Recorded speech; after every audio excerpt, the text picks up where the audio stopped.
Salut, c'est Sandro. En 2006, je partais pour un tour du monde qui allait durer 10 ans. À l'époque, j'avais 30 ans et j'étais en pleine condition physique. Pendant toutes ces années, j'ai beaucoup marché, entre 15 et 20 km par jour en moyenne, souvent avec mon sac sur le dos, 20 kg. Je faisais un peu de nage, aussi un peu de grimpe. J'étais l'image même de l'homme actif. Pourtant, sur les 7 premières années, j'ai réussi à perdre 10 kilos de muscles. Pas de gras, j'en avais presque pas. Non, non, de muscles, de force, de structure, de viande. En fait, je m'étais littéralement auto-cannibalisé en pensant me maintenir en forme. Aujourd'hui, je vais te montrer pourquoi bouger ne suffit pas si tu ne donnes pas les bons signaux à ton corps. On va voir ensemble ce qui détruit ton muscle en silence et surtout comment transformer n'importe quel mouvement en assurance vie. Quand je te dis bouge-toi, c'est pas pour devenir un hamster dans une roue, c'est pour réveiller la machine. Le problème, c'est que ton corps est un comptable impitoyable. Le muscle, ça coûte cher en énergie. Alors, s'il n'en a pas un besoin vital, il licencie. La marche longue comme ça, c'est presque une marche de survie.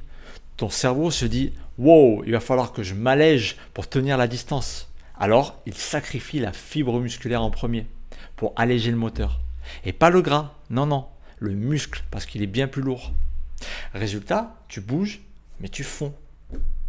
Ton corps s'adapte à ce que tu fais.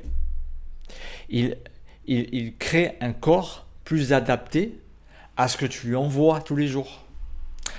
On ne maintient pas son muscle en se déplaçant, simplement en se déplaçant, à part peut-être pour les mollets. On le maintient en se défendant, en le défendant. Et comment le défendre ? Avec de la tension. Comme je te l'ai dit, à 30 ans, j'étais une forteresse.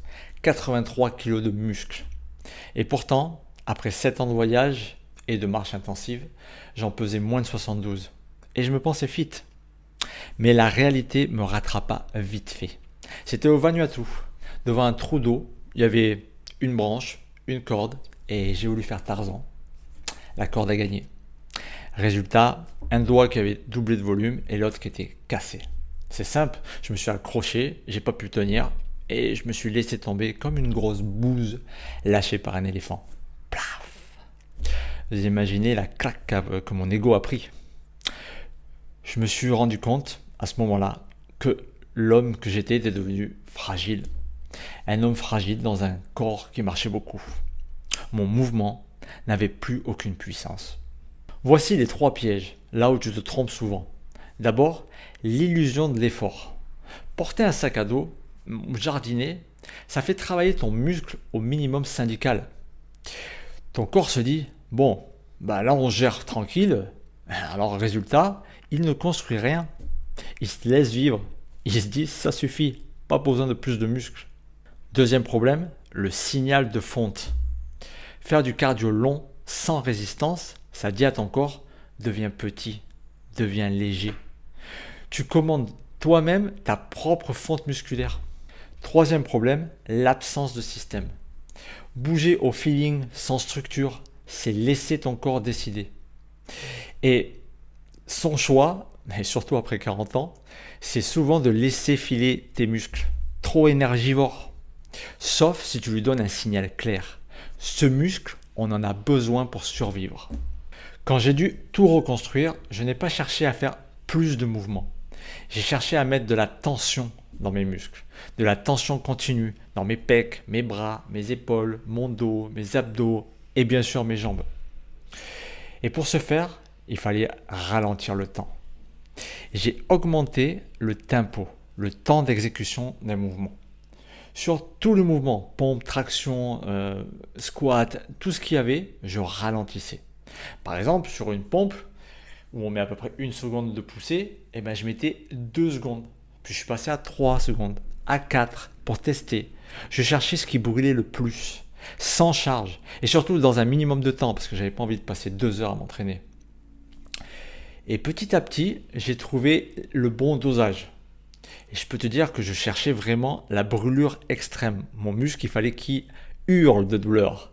Bien sûr, j'ai fait ça par palier. Mais au bout de 6 mois, je pouvais voir une différence flagrante. Et au bout d'1 an, j'étais devenu un homme complètement différent. Et surtout, j'étais redevenu fonctionnel. Tu peux voir la différence sur cette photo. Pour toi, c'est pareil. Si tu veux progresser, ou encore pire, ne pas régresser, mets de l'attention. Mes questions pour toi. Est-ce que tu arriveras à faire un mouvement avec une descente de 4 secondes et une montée de 4 secondes, ou de 5 secondes, ou de 6 secondes? Essaie. Tu vas voir que ce n'est pas une mince affaire. Il faut rester dans la brûlure, rester là où ton système nerveux hurle. Et c'est avec ce signal et uniquement ce signal que j'ai pu récupérer mes 10 kilos et que je suis plus fort à 50 ans qu'à 35. Mais toi aussi tu peux le faire, si tu arrives à rester dans l'inconfort de la brûlure. Continue de marcher pour ton cœur, pour ton bien-être, c'est génial et c'est super important. Mais si tu veux rester un homme, une femme solide, mets de la tension. Défends ton muscle chaque jour. Si tu veux mon système exact pour faire ça en moins de 20 minutes par jour, sans matériel, sans aller à la salle, clique sur le lien Speedmaster juste en dessous. C'est là-bas que je vais t'enseigner comment ralentir pour être plus fort. En attendant, défends ton muscle ou perds-le. À toi de choisir. Bouge-toi, bouge-toi bien.